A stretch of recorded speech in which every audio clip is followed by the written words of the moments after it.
उसने मेरे को एक थैली में से निकाल करके और कुछ कैप्सूल खुले ही दिए और कहा कि सर ये रहे कैप्सूल और इनको सिग्नेचर कैप्सूल कहते हैं।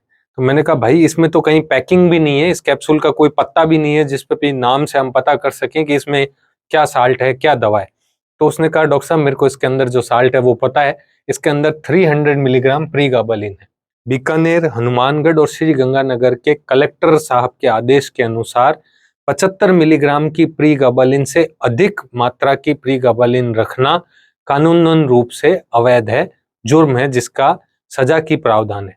लेकिन दवाई की दुकानों पे तो ये नहीं मिल रही या पत्तों में तो ये नहीं मिल रही, लेकिन पत्तों से बाहर निकाल करके या अन्य दुकानों पर 300 मिलीग्राम तक की मात्रा की कैप्सूल गांवों में, छोटे छोटे गांवों में उपलब्ध है आसानी से। दोस्तों प्रीगाबालिन जो है वो सबसे ज्यादा यूज होता है न्यूरोपैथिक पेन को कम करने में।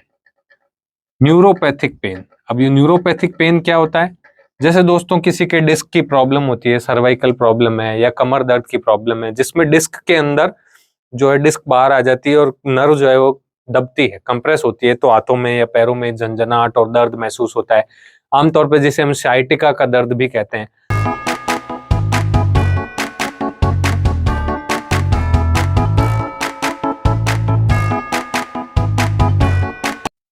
नमस्कार दोस्तों, मैं हूं डॉक्टर अनंत राठी, मनोचिकित्सक एवं नशा मुक्ति विशेषज्ञ, बीकानेर, राजस्थान से।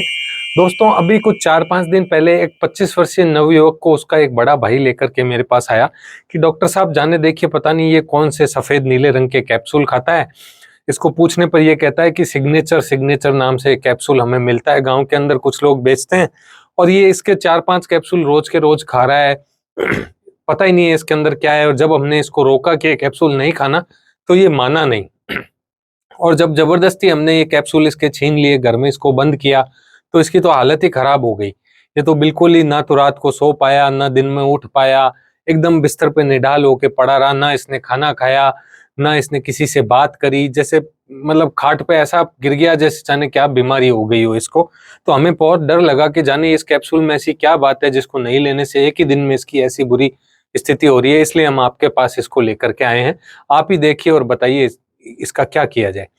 तो मैंने उस बच्चे को अपने पास बिठाया और पूछा कि भाई ये क्या बात है, तो ये जो नीले सफेद रंग का कैप्सूल कह रहा है ये दिखा, तेरे पास है क्या? तो उसने मेरे को एक थैली में से निकाल करके और कुछ कैप्सूल खुले ही दिए और कहा कि सर ये रहे कैप्सूल और इनको सिग्नेचर कैप्सूल कहते हैं। तो मैंने कहा भाई इसमें तो कहीं पैकिंग भी नहीं है, इस कैप्सूल का कोई पत्ता भी नहीं है जिस पे भी नाम से हम पता कर सकें कि इसमें क्या साल्ट है, क्या दवा है। तो उसने कहा डॉक्टर साहब मेरे को इसके अंदर जो साल्ट है वो पता है, इसके अंदर 300 मिलीग्राम प्रीगाबालिन है। मैंने कहा 300 मिलीग्राम प्रीगाबालिन है? उसने कहा हाँ। मैं कहा ये तुम कितने ले लेते हो दिन के? कि सर 3 से ले लेते हैं, कभी 4 ले लेते हैं, कभी 5 ले लेते हैं, एक एक कैप्सूल करके दिन भर में लेते रहते हैं। जब भी शरीर में कोई दर्द लगे, कोई तकलीफ महसूस हो, बेचैनी महसूस हो, तो ये कैप्सूल हम ले लेते हैं आराम से। मैंने कहा भाई ये जिस दवा की मैक्सिमम रिकमेंडेड डोज 300 मिलीग्राम है, कि अधिकतम दिन में 300 मिलीग्राम ली जा सकती है, उसकी 5 गुना आप ले रहे हो, आपको डर नहीं लगता? उन्होंने कहा नहीं साहब, हमारे गांव में बहुत लोग खाते हैं, उनको कभी कुछ हुआ ही नहीं, तो मैंने भी लेना शुरू कर दिया। मैंने कहा भाई ये क्या बात है, इतनी मात्रा में प्रीगाबालिन, तुम्हें पता ही है प्रीगाबालिन बैन है। बीकानेर, हनुमानगढ़ और श्री गंगानगर के कलेक्टर साहब के आदेश के अनुसार 75 मिलीग्राम की प्रीगाबालिन से अधिक मात्रा की प्रीगाबालिन रखना कानूनन रूप से अवैध है, जुर्म है जिसका सजा की प्रावधान है। लेकिन दवाई की दुकानों पे तो ये नहीं मिल रही या पत्तों में तो ये नहीं मिल रही, लेकिन पत्तों से बाहर निकाल करके या अन्य दुकानों पर 300 मिलीग्राम तक की मात्रा की कैप्सूल गांवों में, छोटे छोटे गांवों में उपलब्ध है आसानी से। इतना तेजी से ये नशा जो है, मेडिकल नशा, खास तौर से प्रीगाबालिन का नशा पिछले 3-4 सालों में बहुत तेजी से बढ़ा है। तो मैंने उसे कहा कि भाई तूने ऐसे शुरू क्यों किया इसको? तो उसने कहा कि डॉक्टर साहब मैं एक किसान हूँ, दिन भर काम करता था तो मेरे को थकान हो जाती थी, शरीर थक जाता था, दर्द करने लगता था। तो मेरे को एक बार मेरे दोस्त ने कहा कि ये ले एक कैप्सूल तू खा ले। मैंने उसके कहने से एक कैप्सूल खा लिया। मेरे को उस रात को शरीर से थकान सारी उतर गई, आराम से नींद आ गई, शरीर का दर्द सारा गायब हो गया। तो मुझे लगा अरे यार ये तो बहुत अच्छी चीज है, शाम को दारू पिए ऐसे तो बेहतर है कि ये कैप्सूल खा करके सो जाएं, तो घर वालों को पता भी नहीं चलेगा। दारू पीने पे तो मुंह में भी बदबू आएगी, चाल भी लड़खड़ा जाएगी, या काफी देर घर से बाहर रहूंगा तो भी घर वालों को शक हो जाएगा, इस कैप्सूल में क्या है, कैप्सूल गिटा और घर पहुंच के आराम से नींद आ गई, सारा दर्द मिट गया। लेकिन धीरे धीरे क्या हुआ कि इस कैप्सूल की मात्रा जो है वो मेरी बढ़ गई। दोस्तों ये होता है टॉलरेंस की वजह से। जो ये दवाइयां हैं, जो भी गाबा रिसेप्टर्स पे एक्ट करती है, गाबा रिसेप्टर हमारे दिमाग के अंदर कुछ रिसेप्टर होते हैं, जो भी दवाइयां इन रिसेप्टर्स पे काम करती है उन दवाइयों में टॉलरेंस नाम की प्रॉपर्टी होती है। यानी कुछ समय के बाद उस दवा से शरीर के अंदर सेम इफेक्ट, सेम प्रभाव पैदा करने के लिए आपको दवा की मात्रा बढ़ानी पड़ेगी। जो फर्क इसको 300 मिलीग्राम के कैप्सूल से पहले दिन पड़ा, 4 महीने बाद 300 मिलीग्राम के उस एक कैप्सूल से उसको उतना शरीर में फर्क नहीं पड़ेगा, उसे कैप्सूल बढ़ा के 2 या 3 लेने पड़ेंगे। यही चीज है टॉलरेंस। तो ये टॉलरेंस भी प्रीगाबालिन में देखने को मिल जाती है। तो इस तरह उसकी धीरे धीरे मात्रा बढ़ गई। तो दोस्तों ये नशा क्यों बढ़ा है प्रीगाबालिन का, और प्रीगाबालिन के वास्तविक क्या यूज है, आइए हम इसको देखते हैं। दोस्तों प्रीगाबालिन जो है वो सबसे ज्यादा यूज होता है न्यूरोपैथिक पेन को कम करने में। न्यूरोपैथिक पेन, अब ये न्यूरोपैथिक पेन क्या होता है?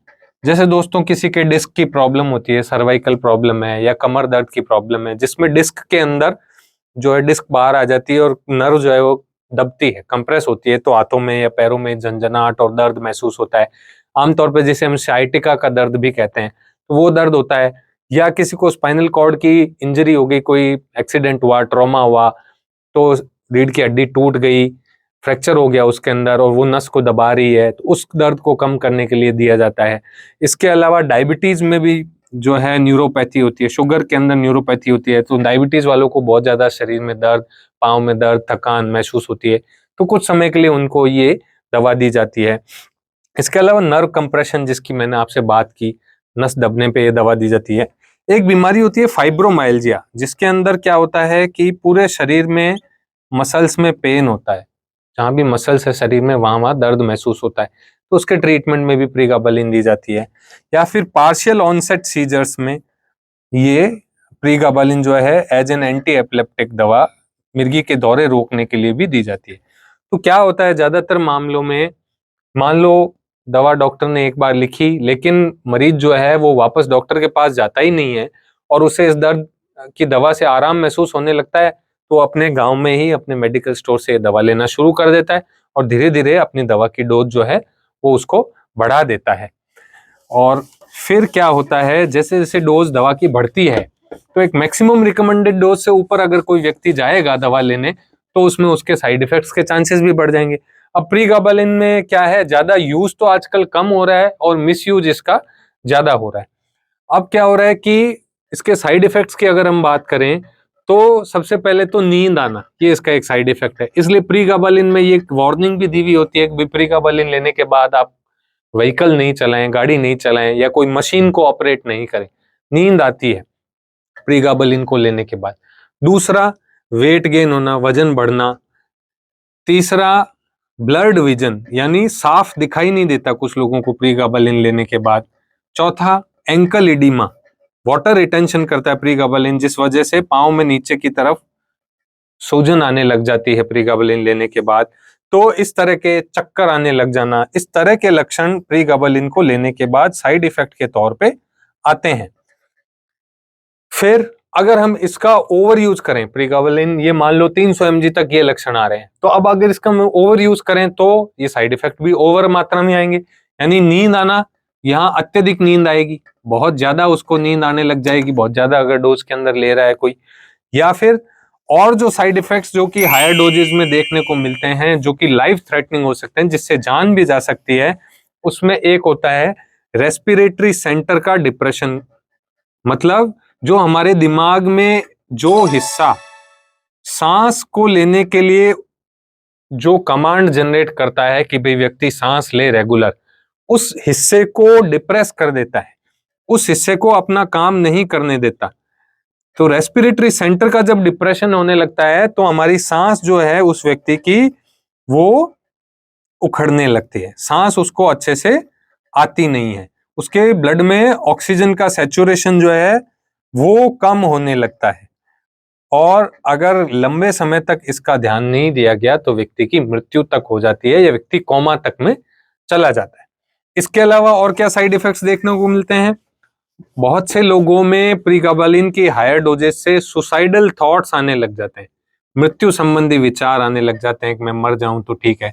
बहुत से युवाओं को देखा है जो प्रीगाबालिन खाते हैं और खाने के बाद टंकी के ऊपर से कूद के गिर जाते हैं, नहर में छलांग लगा लेते हैं, डिग्गी में छलांग लगा लेते हैं, सुसाइडल थॉट्स आते हैं। इसके अलावा इम्पल्सिविटी बहुत हाई हो जाती है, जो दिमाग में जच गई इनके वो करना है। अब चाहे वो बहुत तेज मोटरसाइकिल चलाएंगे, चाहे वो ऐसी स्थिति में नहर में नहाने के लिए कूदेंगे, बहुत ज्यादा इम्पल्सिविटी हो जाती है। जो करना, जो ठान लिया वो करना है। और उस इम्पल्सिविटी में कई बार जो फैसले होते हैं वो विवेक से नहीं लिए जाते और वो जानलेवा तक बन जाते हैं। इसके अलावा और क्या फीचर्स प्रीगाबालिन में आते हैं? इरिटेबिलिटी होना, बहुत ज्यादा गुस्सा, चिड़चिड़ापन होना। ये बच्चे जो ज्यादा प्रीगाबालिन खा रहे हैं वो घर में किसी से सीधे मुंह बात नहीं करते, चिड़चिड़ापन उनके स्वभाव में ही आ जाता है। तो इस तरह के लक्षण ओवरडोज ऑफ प्रीगाबालिन लेने से देखने को मिलते हैं। अब हम बात करेंगे भाई इतना क्यों खतरनाक है प्रीगाबालिन, क्यों डॉक्टर्स लोग बार बार कह रहे हैं कि प्रीगाबालिन को ऐसे नहीं लेना चाहिए? क्योंकि प्रीगाबालिन के खुद के साइड इफेक्ट्स हैं, और अगर उस व्यक्ति को कुछ और बीमारियां हैं या कुछ और दवाइयां हैं तो प्रीगाबालिन का ड्रग टू ड्रग इंटरेक्शंस भी बहुत है।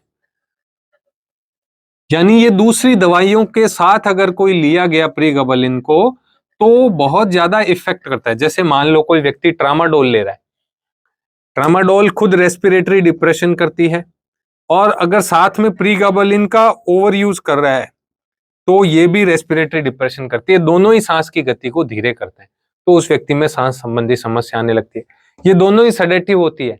या इसके अलावा और कोई नींद की गोली ले रहा है तो वो भी सेडेटिव होती है। या कोई अल्कोहल ले रहा है उसके साथ प्रीगाबालिन ले, तो अल्कोहल भी रेस्पिरेटरी डिप्रेशन करता है, जनरलाइज सीएनएस डिप्रेसेंट होता है, तो ये भी उसमें साथ में दिक्कत करती है। अगर कोई व्यक्ति को किडनी की प्रॉब्लम है, जैसे उसकी किडनी सही से काम नहीं करती है, वो अगर प्रीगाबालिन लेता है तो उसकी ब्लड से प्रीगाबालिन एक्सक्रीट नहीं होता, ये प्रॉब्लम आने लगती है। या कोई प्रेग्नेंट वुमेन है, वो प्रीगाबालिन का नशा करने लग जाए तो बच्चे में कुछ दुष्प्रभाव देखने को मिल जाते हैं। तो इस तरह ये बहुत ज्यादा खतरनाक हो जाती है प्रीगाबालिन स्वयं, और खास तौर से अगर किसी और दवा के साथ इसको लिया जा रहा है जिसका इसका ड्रग्स टू ड्रग इंटरेक्शन है, तो ऐसी स्थिति में जानलेवा तक हो जाती है प्रीगाबालिन। इसलिए मेरा आपसे अनुरोध है दोस्तों, अगर आपके आसपास कोई भी ऐसा दिखाई देता है जो कोई कैप्सूल या कोई दवाओं का नशा कर रहा है, तो तुरंत उसको अपने नजदीकी मनोचिकित्सक के पास लेकर के जाएं, उसको दिखाएं, जांच करवाएं और इलाज कराएं। अगले वीडियो में हम बात करेंगे कि लोग प्रीगाबालिन का नशा क्यों करते हैं और इसको कैसे छोड़ा जाए। आशा करता हूं मेरा वीडियो आपको अच्छा लगा होगा। इस वीडियो को ज्यादा से ज्यादा लाइक और शेयर कीजिएगा। जय हिंद, जय भारत।